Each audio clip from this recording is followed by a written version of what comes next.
What's up, everybody? Welcome back to the channel, and we're back in the garage. We're finally back to working on stuff. I know these last few videos have all just kind of been of us traveling or going places, events, things of that nature, but we're back in the garage, and unfortunately, I got some work to do on this bike. As you know from when I first put this thing together, I was never happy with the front end. It was a little too stiff. I've tried a bunch of changes. I've done a few things, and I'll go over it throughout the video of some of the things that I've done. But it's still too stiff. Even after the ride to Shreveport for the pole ride, when I got back home, I did kind of say it again that the front end still needed some more work. So I'm gonna pull this apart. I'm gonna see what's going on. I have my ideas of what's going on. You know, everything in here other than the lower legs is all aftermarket, you know, adjusters and tubes and dampers and even the cups, caps, whatever you want to call them. Down in the bottom, those are all aftermarket, and I think something in there is not jiving. As you can see, I got my stock lower legs. I was trying to save those to just put them away, but I'm gonna gut these things, and we're gonna use some of these parts on this, remove some of the stuff that's going on with this, see how that feels, and then I can start building from there. And I can't even get past the front end to worry about what's going on in the back end. So that's what we're addressing on today's episode. We're gonna get this thing sorted, and this bike is still here. I still haven't done anything to it. I've cleaned it. That's about the extent of it. I have a bunch of ideas. I have kind of a plan in motion. As you can see, I do have a set of wheels that are gonna go on here, which I might not use that wheel. I might still use the solid wheel that's on there and then just use the mag front. I don't know. I got a lot of ideas in my head, so bear with me. This bike is gonna get on the lift once we get this front end sorted. That's definitely priority number 2. But that thing isn't what today's episode's about. Like I said, we're gonna work on this. So I'm gonna set the camera up. We're gonna start disassembling this front end. As I'm disassembling it, I'll kind of talk and let you know what pieces I bought, where the front end is currently at, because like I said, I have changed some things since I initially put it together, and what my plans are to maybe, hopefully fix it. Also, I don't know how I look, but I'm shooting from a new camera, so this is going to be kind of a trial run using something other than a GoPro. Justin is currently at the Donnie Smith show. It's going on in St. Paul, Minnesota. He's up there with Jeremy. They got Jeremy's bike, the FXR. Of course, he's got a booth full of actual product this time. So he is up there having a good time. He's got the GoPro. Here we are. I got kind of an entry-level Sony. We'll see how this does. And I'm looking at I think it looks pretty good. You guys let me know below if this looks better than the GoPro footage. Anyways, let's get on this bike. For those of you that might not have seen the video of when I built this front end, and this is your first time tuning in, I did do a whole build series on this motorcycle, kind of refreshing it, pulling the motor, all that kind of stuff. As far as this front end goes, this bike came stock with a single brake front end. One of the biggest things that I wanted to change about this bike was I didn't really change a whole lot. I mean, other than the stance, obviously exhaust, things like that, but overall, the way that this bike showed up from the factory is still stock paint, stock wheels. There's not a whole lot about it that changes it from like a traditional lowrider FXR, other than I wanted dual brakes, like the convertible model and all that kind of stuff. I wanted those. I seeked out these lower legs. Actually, Andy from Howland Cycles more or less gifted me these lower legs. I had them polished by Rick, a local polisher here.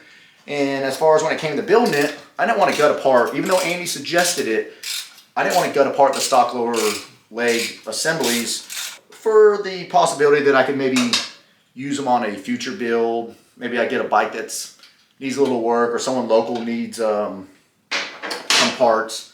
So everything in this bike, everything on this front end is all aftermarket. So basically what you're looking at, these are a set of the 26.81, I think is the exact measurement, drag specialty 39 millimeter fork tubes, and they're paired up with a set of stock length V twin manufacturing. I believe we're this company, damper rods. And then of course it's got the drag specialty seal kit. Inside I put a set of the Race Tech. I think they were the 85 kilograms or whatever the measurement is. Springs with the gold valves. I set it up the way that they told me to set it up. 20 weight oil, did all that sort of stuff. And man, it's just been crazy stiff. I did notice that when I was assembling this front end, you're supposed to kind of bleed the valves and all that stuff, that this was always very, very tight. And I always chucked it up to new bushings. The dampers actually have like a nylon sleeve kind of bushing on it. I just always figured that stuff was very, very tight, and that as I rode it, it would wear in, get a lot easier. But some of the fixes that I tried to do to make it better was I did change the preload. That's the first thing that I did. That did not work. I took the gold valves out. I re-valved them by setting the preload a little different. I even drilled another hole in the little diaphragm washer, whatever it's called. Tried all that stuff. That didn't work. And currently this front end has no gold valves in it. So then I just started suspecting, well, maybe the gold valves are just kind of too much for this. And I'm just going to ride it on springs like a factory front end would be. That didn't fix the issue either. So still super stiff, still rides like garbage. You know, when I pull out of the driveway, just the little bump of that my driveway creates is enough to kind of rattle my teeth. So, or I think where a lot of my problem lies is in the tube and the damper. Something about those two I don't think are mating up, and I feel like there's still some binding in there. And this bike has well over 1,000 miles on it since I built it, and it almost feels worse. It almost feels kind of clunky. When I go to hit the front brake, I'm hearing clunking. I've checked the brake calibers. I've did my neck bearings. I've done quite a bit of things to try to figure out what's going on with no luck. So I think, like I said, I think what we're going to do today, we're going to put all the stock stuff back in there. We're going to do stock tubes, stock springs, and we're going to upgrade it to a set of the Till Death 2-inch extended. These are 11.5-inch long dampers. If you want to run it a stock length, they do provide these nice little spacers that just go around. You still have to run the damper springs and all that kind of stuff, but we're going to put these in there with all the stock stuff from those fork legs and just get this bike to ride good. I'm 42 years old, okay? I can care very little about having the most performing bike when it comes to like hitting turns and doing all that kind of stuff. I need a bike that I can actually comfortably ride, and me and the wife literally yesterday we're kind of mapping out our Sturgis ride, and we're going from Sturgis out to Yellowstone, and now we're even talking about extending that trip up to Spokane, Washington, loop it through Oregon, kind of knock all those states out. The route that we have right now is about 4,600 miles that I plan on doing with this bike in August, not counting the 30-something hundred miles that I'm about to do with this bike in May with Justin. So I just need this thing to ride good, be comfortable, enjoyable, not rattle me to death, not rattle the bike to death. And I think doing the +2 fork dampers with all the stock stuff should put me in a nice plush spot. And then we can worry about the rears, because the rears do feel stiff, but a lot of people say that when the front end is kind of it's going to affect how the rear end is. So if I can get this front end dialed, then I'll know if the Batibos, if they're too stiff for my liking, or if they're just right. So, because this bike will have saddlebags. By the way, I do have saddlebags for it. I have a set of RP bags that are going on, which we'll have a video about that real soon on how to install them with a bike that already has, you know, it's already built, you know, because you got to remove the shocks and all that. And a backrest. So I'm going to rob the side plates off of this yellow bike, do a little short backrest, but that'll be for another video. Anyways, today's video, we're going to install these with all the guts from that. So what I need to do, finish getting this front wheel off, get these forks out. I need to put those forks in this triple tree so that I can break them loose, drain them, gut them, and same thing with this, because I need these lower legs. So yeah, let's get to it.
went ahead and got this one fully disassembled.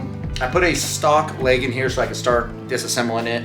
I did notice when I drained the fluid out of the stock leg, I have no idea how many miles or when the last time maybe fork seals were replaced. I do know that something has been done to this front end because the top of the cap does have some little marks and stuff from tools or whatnot. So I'm assuming that at least this thing's had fork seals or something in the past.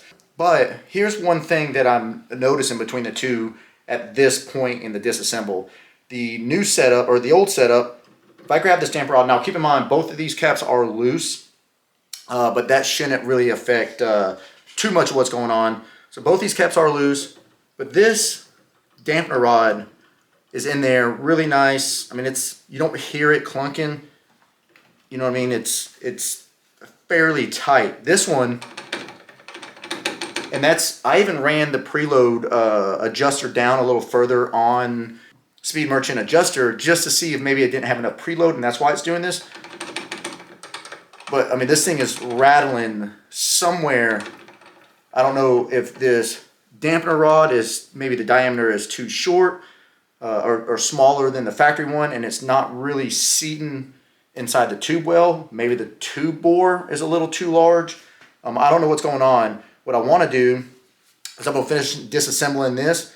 I want to put this dampening rod inside of the Drag Specialties tube, see how it feels. If it feels tighter in the Drag Specialties tube, I may still run these tubes. Some of the guts out of this into these tubes and see what happens. If I put this in there and it still rattles and all that, then I think it's the tube. I think the tube, either, like I said, either the inside bore is just a little too large, which, I mean, it really shouldn't be if the threads are catching and everything's good, but I don't know. I think it's the dampener rod. I wasn't happy with this the moment I got them. They were cheap. I should have just found some OEM factory ones. The cup diameter down here is also thicker on the factory one. So anyways, I'm going to finish disassembling these. If I can use these legs, I want to keep using these legs. Or not legs, tubes. I don't know. Let's see. So after playing around with kind of everything off camera, trying to figure out where the measurements might be different to give this little rattle or whatever, because that's kind of the sound that I'm hearing. If I'm at low speeds and I go to hit the front brakes, I hear like a clunking rattling sound. When I'm coming off my driveway, I hear the sound, and potholes, stuff like that. I think I do have too stiff of a spring. I think a lot of my stiffness is coming from the spring, but the sound is definitely coming from the tube. And there's no way of physically showing you guys on camera exactly what it is I'm talking about. But inside this tube, and listen, I'm no suspension guy. I don't claim to be. This is literally my 4th or 5th front end that I've done ever in my entire existence. But this is the first 39 mil that I've ever done. And I'm just kind of learning as I go.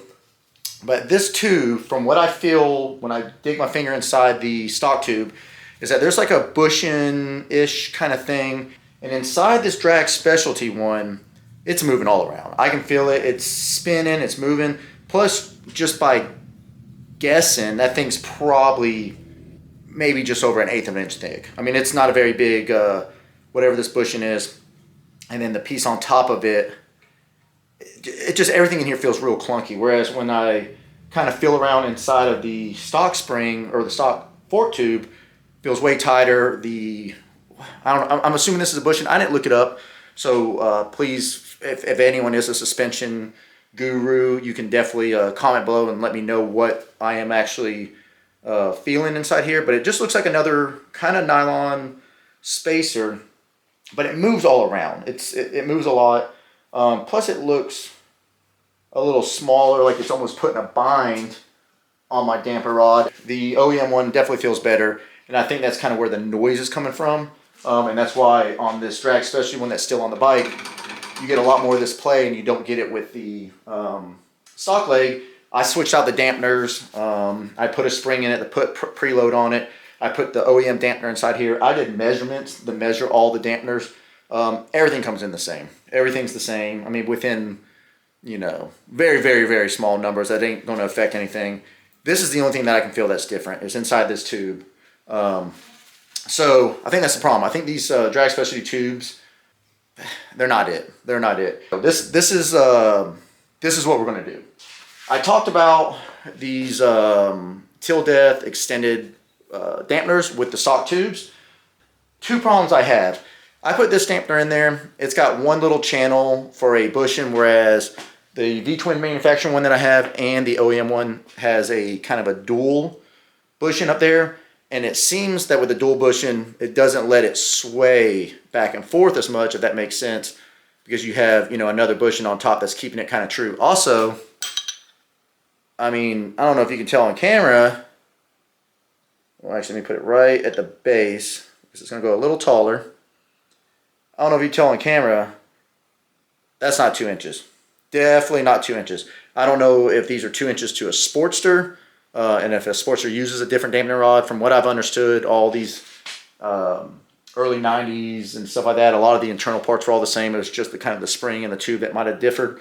I know on the Sport model, the tube is actually a different tube for a little extra length. So, but either way, that's nowhere near 2 inches. That's like 1 inch. I mean, if even that. If I go base to base, because this is where your damper spring is going to sit.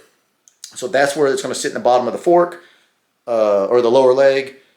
That's maybe 1 inch at best. And going from almost a 3-inch lift to a 1-inch lift, I'm not doing it. So unfortunately, I think what we're going to do is we're going to continue running the drag specialty legs. I'm just going to keep these things on the bike. And we're going to put the stock dampers, the stock cups, stock springs. I'm going to have to recut the PVC pipe for the preload. We'll give it a little bit of preload. We're going to put 10 weight oil in it, though I wish now I did have some. I don't think I have enough 20 weight. No. So we're just going to have to put some 10 weight in it and just see how that feels. I have full confidence that it's going to feel a lot better. Will it get rid of the clunking noise? I don't know. The noise does kind of drive me nuts, especially at low speeds.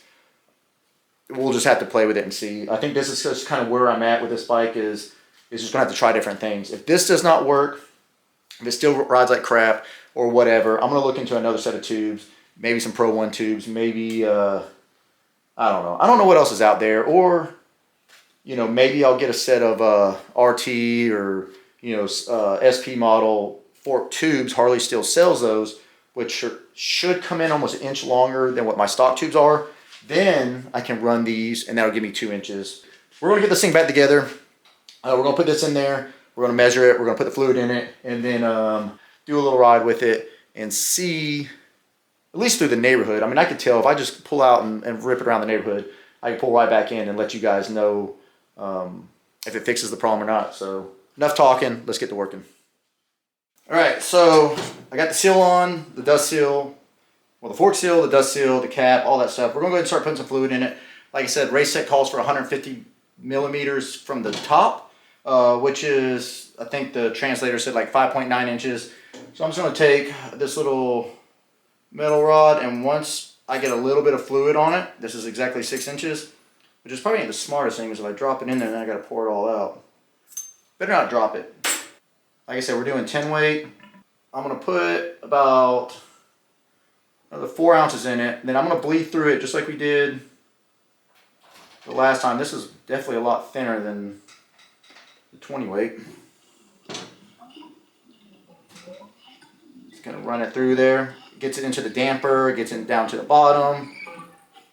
It just kind of gets it nice and in there. And also it's 150 millimeters with this fully collapsed. Now this thing's going to probably have a dive, and it's going to basically ride like it probably did stock. It might ride a little better because everything is fresh, but it's not going to ride like some performance suspension, which at this point right now I'm fine with. I just want this thing to just ride comfortably. Down the road, like I said, you know, I may, you know, try to be a little more aggressive and figure out another race tech setup. But for the time being, I just want this thing to be a comfortable ride. There it is. See, it's touching just the bottom, and I actually stuck my finger a little further into it, and it's just on the bottom. So we're good there. We'll pump it through a little bit more. One last time. Also, another thing that I thought about for as far as your preload spacer goes, if you just measure what the stock fork tube and the new fork tube is. The difference in that should be what your preload spacer needs to be, since the factory had no preload spacer in there, and now the new setup is running a preload setup. So you got that in there. Let's drop down. Here's our nicely cut piece. And then there is a washer that has to sit right here for your preload adjuster. Just get this kind of snug, and then I'll tighten it up on the actual bike. Alright, there's that. Now if y'all remember, I had about 1/2 inch of this thing sticking up. That's kind of where I'll still be at.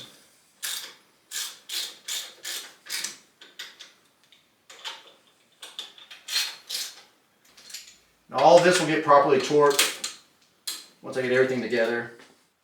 Alright, I'm going to get the other leg built tonight. I'm going to get it on the bike. And then the plan is tomorrow morning I'll wake up really early, get the wheel, the brakes, the fender on it.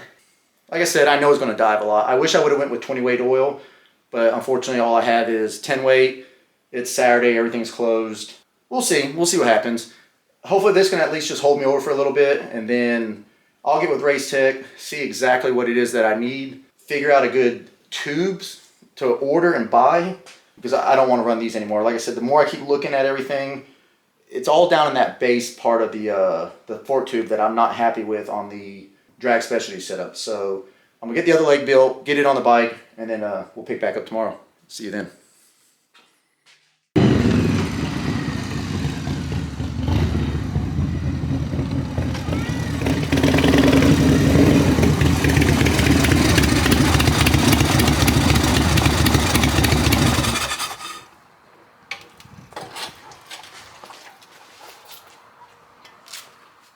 Went around the block on the bike, kind of down the street a little bit.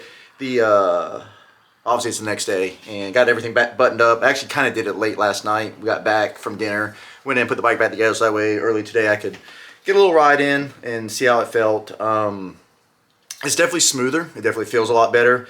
The clunk is still there, so I'm going to chalk that up. I'm going to learn more about like tubes and stuff. I'm going to go to Andy's shop sometime this week and talk to him and kind of figure out what exactly is going on. If it's the tubes like I'm suspecting, where on the bottom it's got those built-in bushings or whatever it is that's clunking around, I think that's where my clunk is, because like I said, there's a gap in there, and on the factory tubes there was no gap. That bushing sat nice and tight inside there. It didn't move. There was no play, no nothing like that. So I think that's where my clunking's from, but the bike definitely rides tremendously smoother, and it actually took out some of the vibrations I was feeling in the foot pegs. So I was thinking that maybe the foot peg vibrations were from the rear of the bike, since it's not felt in the handlebars, but you know, vibrations, especially on rubber mounted motors and stuff like that, kind of disperse throughout the entire bike. So something from the front, you'll feel it in the back, and vice versa. So am I going to keep it this way? Yeah, I guess. I mean, I'm going to ride it. It's not horrible unless you hit it like a really bad bump, and even then it's not that bad. It's just a noise, and it kind of bugs me. I'm just going to look into a set of different fork tubes. It is what it is. It's part of motorcycling. You're going to kind of find things that work and some things that don't, and it sucks to waste money on things, but especially when everything's brand new. But like I said, I've adjusted the neck bearings. I've done everything you can do up to this point, and obviously this is the 4th time inside the front end, and the clunking noise isn't going away. And now everything in that front end has changed except the tubes, and it's still there. So that's what I'm going to chalk it up to, but it definitely is so much smoother. So maybe the spring rate was incorrect for my body weight and everything. I was kind of anticipating with the preload adjusters and everything that maybe get a little bit stiffer, won't be as bad, because I knew I was going to still load this bike down with gear and saddlebags and all that kind of stuff. So I kind of put a lot of that stuff into consideration when I ordered the springs. I think that's what it is. I think the stiffness really did come from the springs themselves.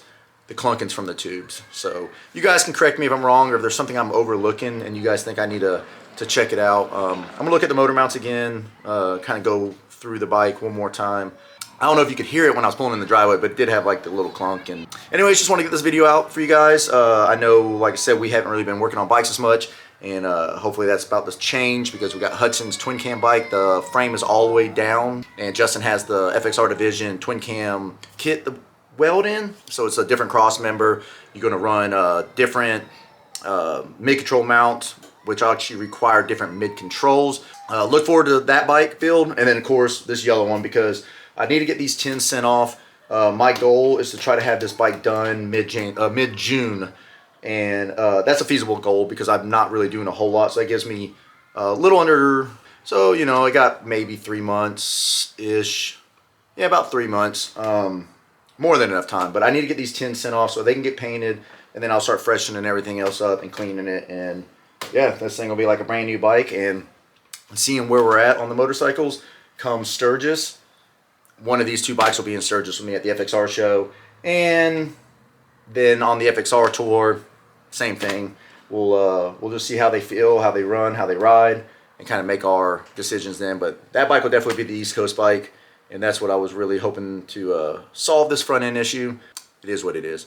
Anyways, thank you guys for tuning in as always. Stick around because we got a lot of content, a lot of stuff. Justin's coming back from the Donnie Smith show, so that video should be dropping after this video, obviously. So yeah, just stay tuned, and we'll keep on keeping on. Until then, take care.